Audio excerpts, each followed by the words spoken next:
My name is John Miller, and I am a programmer who works long hours at an office on the outskirts of Des Moines, Iowa. It was a typical Friday night, and I was driving home after an especially exhausting shift.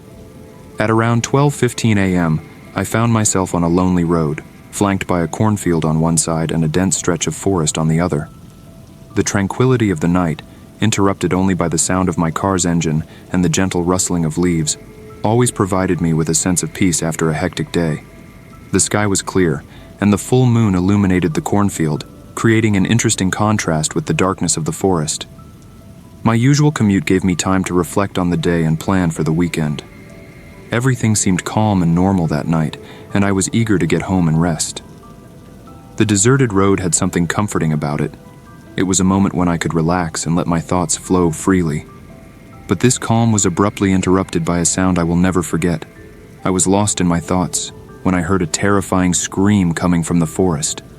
The piercing sound tore through the tranquility of the night, sending a chill down my spine. I instinctively stopped the car, and the silence that followed was almost deafening. I turned off the engine and listened intently, my heart beating faster. The scream still echoed in my mind as I got out of the car. The cold night air enveloped me, and I felt the urgency to investigate. I grabbed a baseball bat that I always kept in the trunk for protection and started walking toward the forest, where the sound of distress had come from. The full moon partially illuminated my path, but the darkness among the trees was dense and threatening. As I approached the edge of the forest, I heard the scream again, this time more desperate and anguished. My hands were shaking, but I continued forward, determined to help whoever was in trouble. Every step seemed to take me deeper into a nightmare, the silence interrupted only by the cries for help that seemed to move, as if fleeing from me. With the bat firmly in hand, I entered the forest. The vegetation was dense, and branches scratched my skin and clothes as I forced myself to move forward. The screams, though clear, didn't seem to get any closer. Instead, they maintained a constant distance, creating a sense that I was being led to a specific place. I began to question the logic of the situation. How could the screams remain the same distance away, no matter how much I ran? My survival instinct finally shouted louder. The idea that this could be a trap began to take shape in my mind. I looked around, trying to discern any signs of movement or strange presence, but the darkness was oppressive. Fear took hold of me, and I decided to return to the car. I started running, but the screams continued at the same distance, as if they were following me. My heart pounded uncontrollably as I struggled to get out of the forest.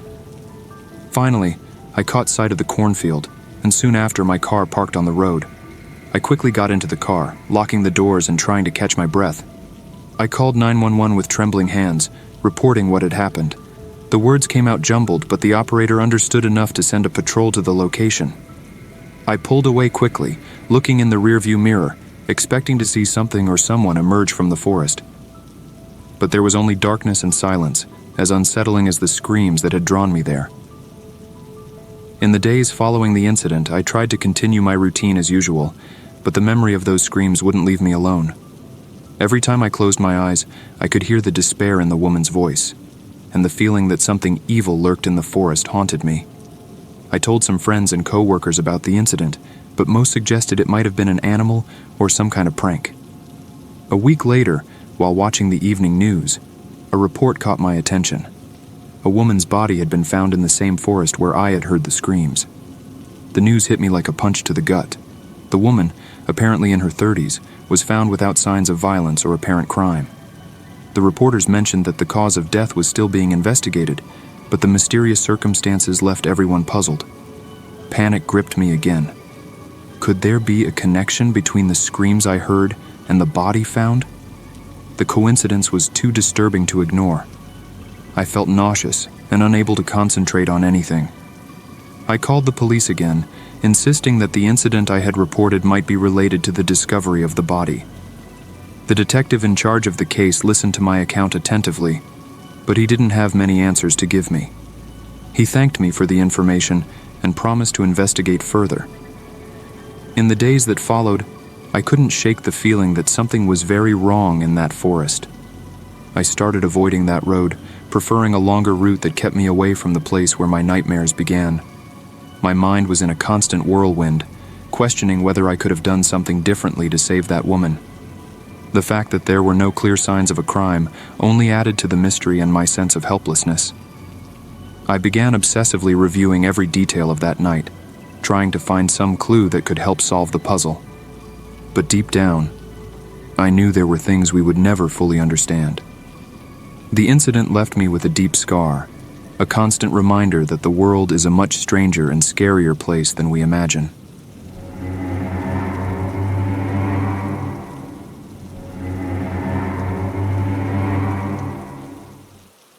My name is Alex, and before Sarah and I officially started dating, we spent a lot of time together, getting to know each other and sharing various adventures. One of our first trips together was to her family's cabin in Vermont, where we planned to spend a few days snowboarding. The drive was long and full of winding roads through an isolated highway, but we finally arrived at the small snow-covered house. The cabin was charming, cozy, and equipped with heating and electricity. However, since there was no running water or indoor bathroom, we had to use an outhouse, which made me a little uncomfortable. On that first night, we cooked a simple meal, watched old movies, and went to bed early, eager to hit the slopes the next day. The road to the cabin was surrounded by a vast field of untouched snow, lined with tall, dense trees that seemed straight out of a winter postcard. The scenery was serene and calm. Inside, the cabin was rustic with wooden furniture, a cozy fireplace, and several blankets scattered around, ready to keep us warm during the cold nights. The following morning, I woke up early, and while Sarah was still asleep, I decided to head to the outhouse. As I opened the cabin door, the cold morning air hit me, and the sun reflected off the white snow, creating a dazzling glow. As I walked to the outhouse, something strange caught my attention. There were large footprints in the snow, much bigger than those of a human being. When I returned to the cabin, I mentioned the footprints to Sarah.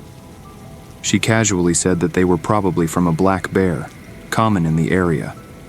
Although her explanation made sense, I couldn't help but feel a chill down my spine. We decided not to worry about it and went ahead with our plans for the day. We spent the day on the snowboard slopes, enjoying every descent and the adrenaline that came with every maneuver. After a few hours, we stopped for lunch at a small local restaurant, where we ate burgers and drank hot chocolate. The restaurant's atmosphere was cozy, with typical mountain decor and a central fireplace that heated the place. At dusk, we returned to the cabin, tired but satisfied with the day. We lit the fireplace and began preparing dinner. The crackling of the wood and the heat from the fire created a relaxing environment. After eating, we put on some music and started drinking some wine, reminiscing about the day's fun moments. That's when I needed to go to the outhouse again. I grabbed my coat and the flashlight from my phone and stepped out into the cold night. While I was out there, I heard the sound of footsteps in the snow, something that wasn't my own echo. I called out for Sarah but got no response. The silence was broken only by the sound of the wind blowing through the trees. As I exited the outhouse, I noticed that the loud music in the cabin had stopped and all the lights were out. A feeling of panic began to grow inside me. Using my phone's flashlight, I looked around and saw new footprints in the snow, leading toward the cabin. The cold air seemed even chillier, and every step I took seemed to echo in the silent night. I hurried to the cabin door, my heart racing.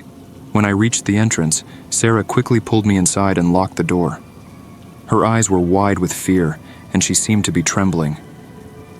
"There's a man outside," she said in an urgent whisper. "He tried to get in while you were gone.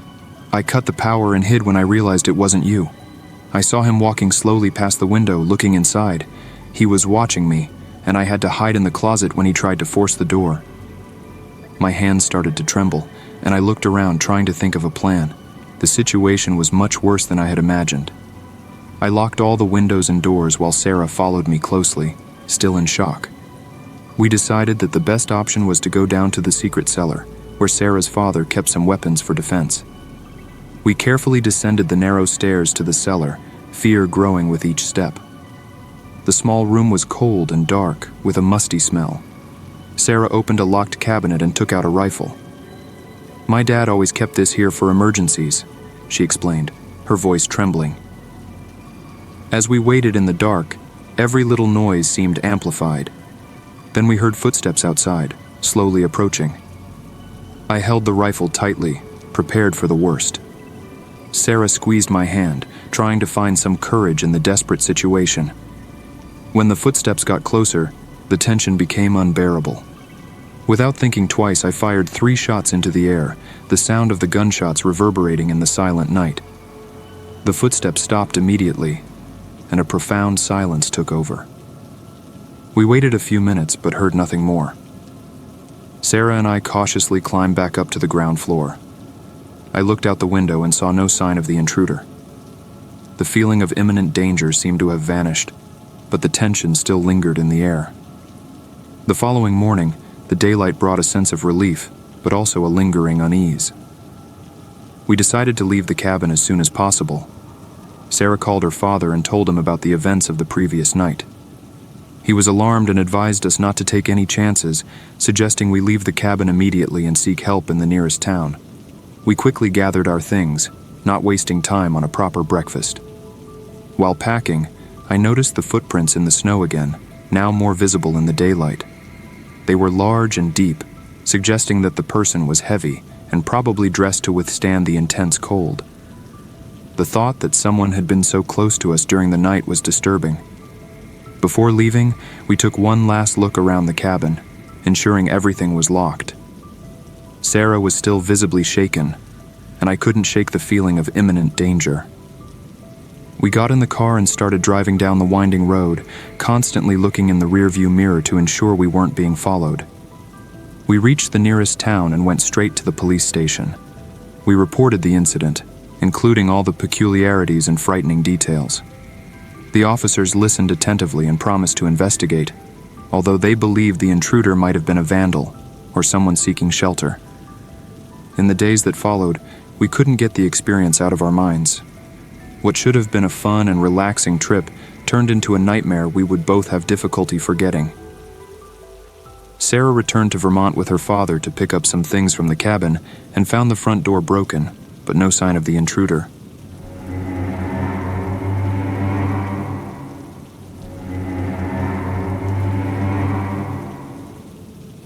On my first day at university, I felt like a tiny piece lost in a giant puzzle. Everything was new and a little intimidating, from the massive campus to all the unfamiliar faces.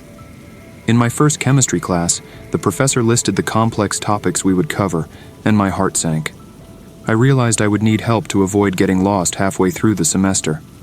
That's when Mike introduced himself, with an encouraging smile on his lips, and an offer of help that seemed to be my saving grace. Mike was a sophomore, already familiar with the challenges of the course. He had a gentle manner and always seemed willing to help newcomers.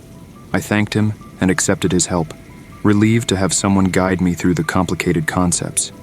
He was always available, helping me not only with lessons but also orienting me around the campus. It seemed too good to be true. As the weeks passed, Mike became a constant presence. He helped me with assignments, explained topic after topic, and even offered me the notes for classes I missed. At that time, I was grateful. Without him, I would have had much more difficulty. But occasionally, I felt a slight discomfort, a feeling that perhaps there was more than altruism in his actions. One day, after a study session, Mike walked me back to my dorm under the dim streetlights. He talked about the importance of a good support network at university and how happy he was to be part of mine. As he spoke, I nodded, but an inner voice whispered that maybe Mike's proximity wasn't as innocent as I wanted to believe. As the semester progressed, so did my reliance on Mike's help. He was dependable and always had a solution for the chemistry problems that confused me. However, increasingly, I began to question his true intentions. It was hard to admit, but I knew deep down that our relationship was starting to cross lines I was not comfortable with. The dependency I had on Mike started to feel more like a trap than support. Yes, he was always there, but he also began demanding more of my time, sometimes even steering me away from other friendships. When I mentioned other friends or plans that didn't include him, I noticed a subtle change in his mood. It wasn't anything explicit, just a momentary chill he soon masked with a smile. Our study sessions became more frequent and intense as exams approached. Mike insisted we needed to study together for all of them, and I, still feeling insecure about the subject, reluctantly agreed. However, The way he sometimes sat too close or found excuses to touch my arm started to make me uncomfortable. It was on a rainy October afternoon that the situation became even clearer. We were in the empty lab, and I was trying to concentrate on a complicated formula. Mike approached from behind, whispering the answer in my ear. His warm breath on my neck and his body's closeness made me shiver, not from the cold, but from discomfort. I spoke with a friend about this, trying to understand if I was over-interpreting the signals.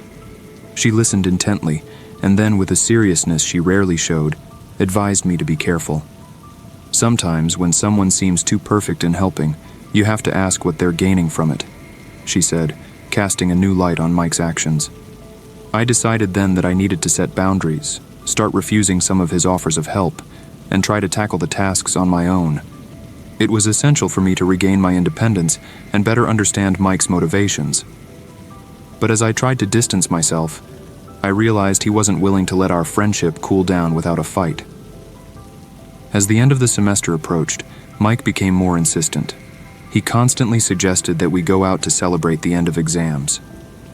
"You deserve to relax after all the hard work," he would say, with that smile I had learned to question. The idea of spending time alone with him outside the academic environment made me anxious, so I kept postponing, hoping he'd get the hint. Then came the direct invitation. He caught me off guard one day after a particularly difficult test. "How about dinner out tonight? We can go to my favorite restaurant to celebrate." I felt my stomach turn. Not wanting to be rude but desperate to avoid this situation, I quickly made up an excuse. "Oh, I'd love to, but my family's coming to visit. We're planning a trip to Miami." Mike seemed to accept my excuse at that moment, but something in his look told me he wasn't completely convinced. He nodded and walked away, but there was a stiffness in his shoulders that hadn't been there before. I felt relieved, but also worried, wondering if I had just delayed the inevitable. In the following days, I noticed a change in Mike's behavior. He became more reserved during our study sessions and seemed distant. On one hand, I was relieved to have some space, but on the other, the tension between us was palpable and uncomfortable. I hoped that with time, he would simply accept my decision and things would return to normal. However, that hope quickly disappeared. Mike's insistence didn't diminish. On the contrary, it became more intense and harder to ignore. He started sending frequent messages, each subtly suggesting that he still expected us to go out together. The pressure was mounting, and I knew I would have to face this situation sooner rather than later. The situation came to a head on a cold December night.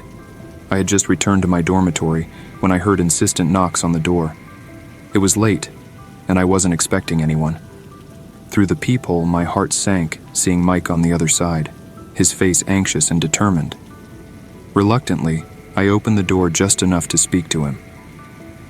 "I just wanted to see how you were," he said, his voice tense. "You haven't replied to my last messages." I felt cornered, the chill of the hallway mixing with the uncomfortable heat emanating from his presence so close.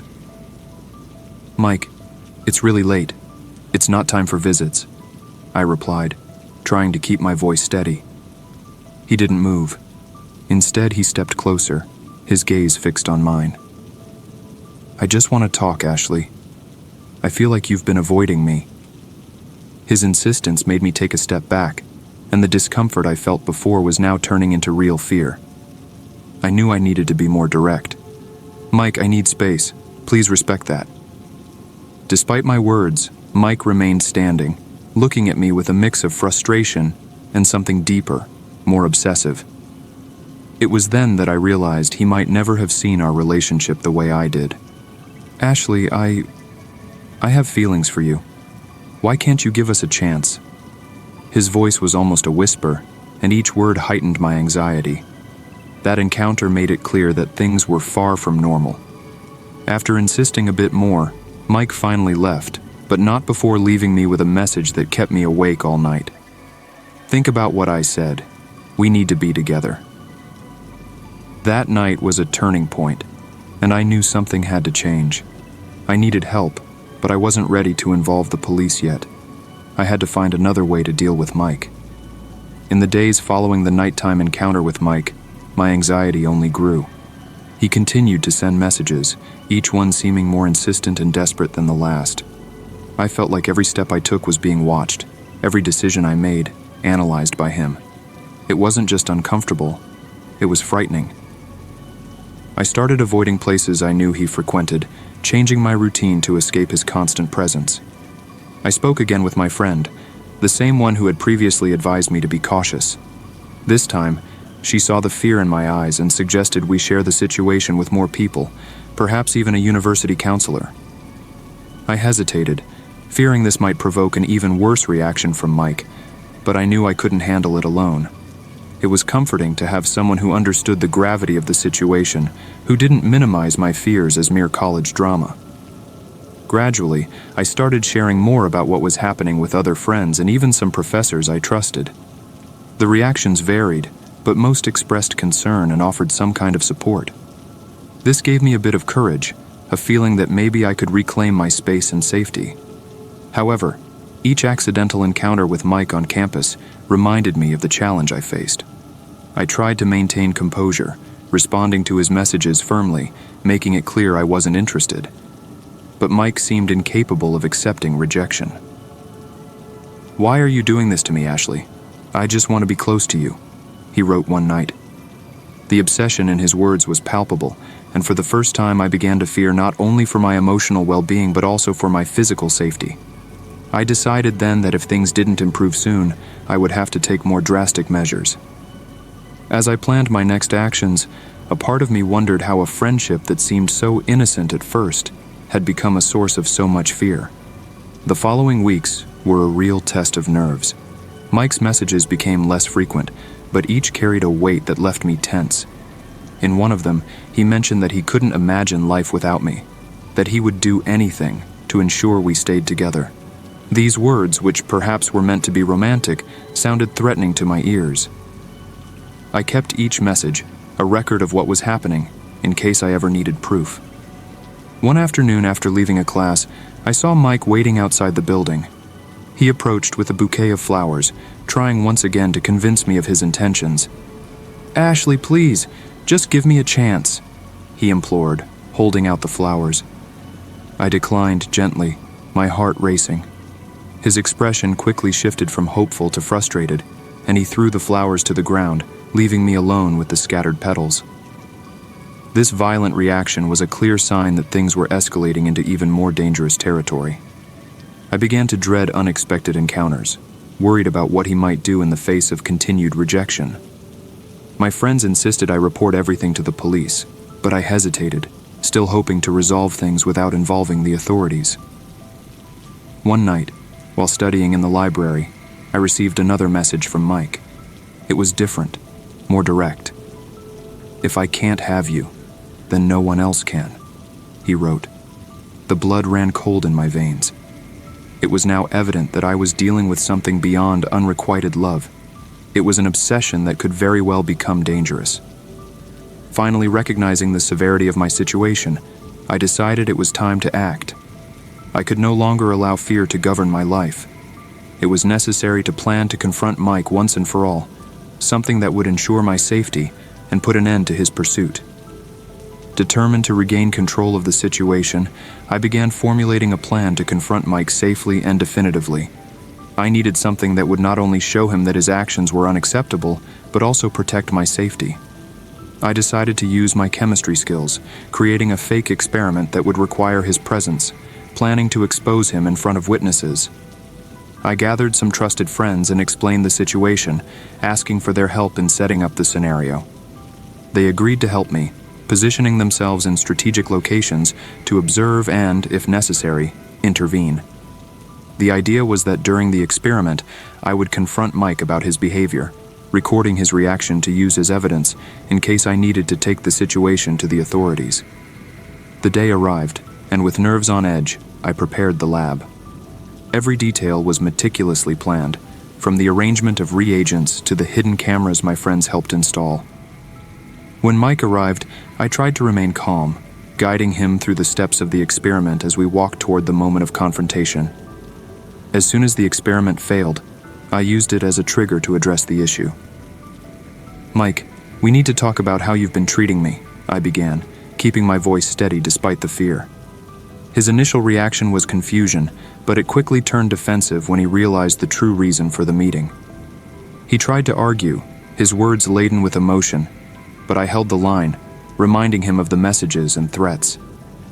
To my frustration, Mike realized he had fallen into a trap and quickly withdrew, denying everything and leaving the lab before we could obtain anything concrete. The plan failed to expose him completely, but it served to alert him that I wasn't alone and was willing to fight. Despite the initial setback, I wasn't ready to give up. Motivated by the failure of the first plan, I decided to approach the situation differently.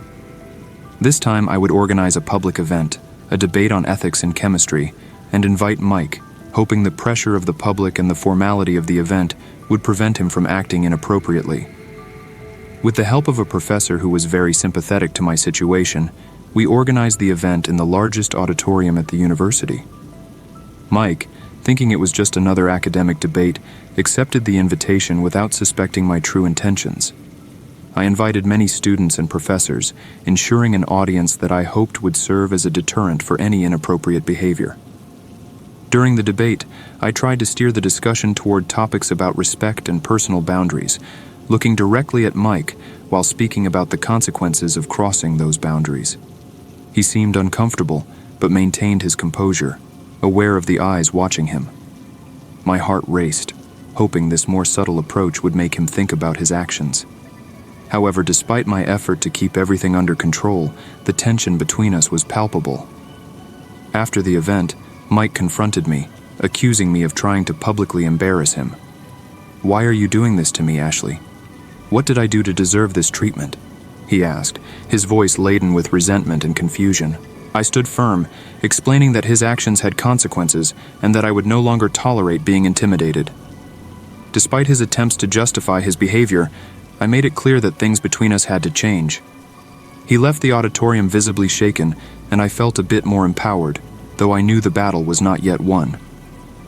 It was evident that my attempt to confront him publicly had altered something in our dynamic, but it wasn't clear yet if this would be enough to stop his pursuits.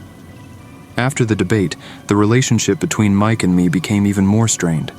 He stopped sending frequent messages, but the few he did send were filled with a bitter resentment and persistence that left me uneasy. I could feel he was struggling internally with the emotions the event had stirred, and this only heightened my anxiety about what he might do next. On a gray afternoon, while walking across campus, I saw Mike from a distance. His gaze fixed on me was enough to quicken my heartbeat. I decided to change my route, avoiding any direct confrontation, but he followed me. The fear grew inside me as he approached, and I began to run, seeking refuge in the library, a public place where I hoped to be safe. Mike, however, did not enter the library. He stayed outside, looking through the window, and that image haunted me for the rest of the day. I knew I had to do something more definitive. It was clear that my previous efforts had not been enough to dissuade him. My friend's words echoed in my mind. "You need to protect yourself, Ashley. Don't underestimate how far he might go." I then decided it was time to involve more people and set up a more robust plan. I gathered a group of friends and some trusted counselors to discuss strategies on how we could handle Mike in a way that ensured my safety and his, as I didn't want him to get hurt in the process. This collective planning resulted in a multi-dimensional approach. We would increase surveillance whenever possible. I would be accompanied by someone, and we would start documenting all encounters with Mike, laying the groundwork for a possible legal intervention. This step was something I hesitated to take, but circumstances forced me to accept that I could no longer handle this alone. The preparations we made in the following days gave me a new sense of hope. It was clear that I was no longer alone in this situation, and that gave me the strength to face whatever might come. I kept a detailed record of all interactions with Mike, and my friends took turns ensuring I was never alone when I might encounter him. Then, on an afternoon that started like any other, the situation came to a head. Mike confronted me on campus, his behavior more aggressive than ever. He demanded that we talk, his raised voice attracting the attention of everyone around. This time, I was prepared. Accompanied by two friends, I remained calm and firm, refusing to give in to his intimidating behavior. "This has gone too far, Mike. It needs to stop," I said, my voice clear and strong. He seemed surprised by my resolve, perhaps expecting me to give in like before. When he tried to argue, I interrupted him. "There's nothing more to discuss. I'm asking you to respect my boundaries and stop this." When Mike realized that bystanders were filming the interaction, he backed down, the anger on his face giving way to the realization that he no longer had control over the situation. It was at that moment that I, with the support of my friends and the evidence we had collected, decided it was time to go to the police. Accompanied by a counselor, I went to the police station, where I reported everything that had happened. The police acted quickly, using the evidence I presented to confront Mike and finally put an end to his pursuit. He was taken in for questioning, and measures were taken to ensure he received the help he needed. Looking back on all the fear and anxiety I experienced, I feel a mix of relief and sadness. Relieved it's over, sad for what we had to go through. But above all, I felt empowered, knowing that I faced something incredibly difficult and prevailed. The experience taught me the value of courage, community support, and personal resilience. As I walked back to campus, I felt that somehow, this experience had changed me and the community around me forever.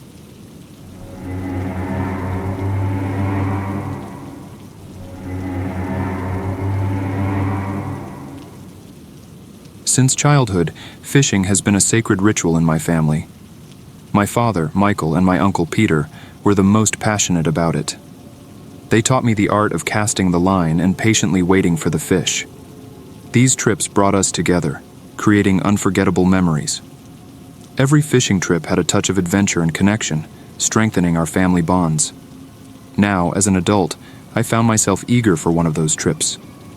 Michael, Peter, and our friends Tom, Chris, and Danny were planning an escape to a secluded cove, famous for its fish-rich waters. The anticipation was palpable as we organized our gear and prepared to set off. We were determined to relive the golden days of our youth, unaware that this particular trip would become an experience none of us would ever forget. We set out at dawn, navigating through the morning mist that hung over the water. The environment was magical, with the rising sun beginning to disperse the fog, creating a scene of serenity. As the boat cut through the calm water, we shared stories and jokes, keeping the mood light and cheerful. Danny, always the extrovert, led the group with his infectious humor. Arriving at the cove, we anchored the boat and prepared for the day of fishing. The place was even more beautiful than I remembered, with tranquil waters and lush vegetation all around. We set up our rods and started casting our lines, ready for a day filled with camaraderie and good catches. The peace of the place enveloped us, making the moment even more special. As the day progressed, a dense fog began to form, gradually obscuring our vision. Initially, we weren't worried, as we were focused on enjoying the day. However, as the fog thickened, a sense of unease began to settle in. The feeling of isolation intensified, and the previously welcoming environment started to feel a bit more threatening. Despite the growing fog, we continued to fish, making the most of our time together. The interactions among us were filled with laughter and banter. Michael was cautious and always attentive to details, while Peter displayed his characteristic enthusiasm for fishing. Tom observed everything with a calm introspection, while Chris maintained his pragmatic skepticism, questioning every move. Danny, on the other hand, was in his element. He laughed loudly and drank generously, savoring every moment without worrying about the fog that surrounded us. His witty comments kept the group's spirits high, even when the fish proved elusive. With each catch, we celebrated as if it were the first, feeding our spirit of adventure. As day turned to night, the fog became nearly impenetrable. Visibility dropped drastically, and the initial unease turned into genuine concern. We decided it would be wise to try to leave the cove before total darkness set in. Peter attempted to steer the boat, but the risk of damaging the vessel was too great. With visibility compromised and safety at stake, we chose to spend the night in the cove. The decision wasn't easy, but it seemed the best option given the circumstances. We set up our tents and prepared for a long, uncertain night. The camaraderie of the day gave way to a tense silence as each of us pondered the situation. Michael, Tom, and Chris decided to explore the nearby forest in search of a cell signal to inform our families about the delay. Armed only with their phone lights, they ventured into the thick, mysterious fog. The forest seemed to breathe around us, with shadows shifting and sounds that defied explanation. It was as if the very environment was conspiring against us. As we watched Michael, Tom, and Chris disappear into the forest, the atmosphere around us seemed to change. The silence was broken only by the gentle sound of water lapping against the boat's hull. A sense of unease took hold of me, as if we were being watched. I looked at Peter, who kept his eyes fixed on the forest, and realized he felt the same. The fog, now thicker than ever, seemed alive, wrapping us in its suffocating embrace. Peter and I stayed on the boat, anxiously waiting for the others to return. We tried to distract ourselves with conversations and memories of past fishing trips, but the worry was always present. Danny, on the other hand, seemed oblivious to the growing tension. He leaned back on the boat, already quite affected by the drink, and began to hum, unaware of the seriousness of the situation. Suddenly, a distant noise echoed through the forest, interrupting our moment of introspection. It was a sound we couldn't identify, something between a whistle and a rhythmic click. Peter and I exchanged glances, both trying to comprehend the origin of the sound. Danny, though initially disinterested, also noticed the oddness of the noise and asked if there were any wild animals in the area. It wasn't a natural sound. It seemed to come from something more. Time passed slowly, and our anxiety grew as the darkness deepened. I looked at my watch and realized it had been longer than expected since Michael and the others had gone in search of a signal. What could be delaying them? The idea of going after them crossed my mind, but something told me we'd be safer together. The fog, now impenetrable, made it impossible to see beyond a few meters. Then, a guttural scream pierced the air, coming from the direction where the others had disappeared. The sound was so sudden and frightening that it made me jump in fright. Peter tensed up, his eyes widening in terror. The scream was followed by rapid footsteps approaching. There was no doubt something was terribly wrong, and at that moment, our entire world seemed to freeze in sheer fear. Michael, Tom, and Chris were in trouble. Of that there was no doubt. Peter and I exchanged a look of understanding, and without hesitation, we grabbed the flashlights and prepared to head into the forest. We needed to help them, but the fear of the unknown made every step feel like a challenge. Danny, now completely awake and scared, followed us, holding a flickering flashlight in his hand. As we entered the forest, the environment around us became increasingly oppressive. The dense fog made everything seem indistinct and threatening, and the sounds of the forest echoed strangely, amplifying every movement. The sound of rhythmic clicks intensified, resonating in sync with the pounding of my heart. My mind tried to rationalize what could be causing this, but no explanation seemed adequate.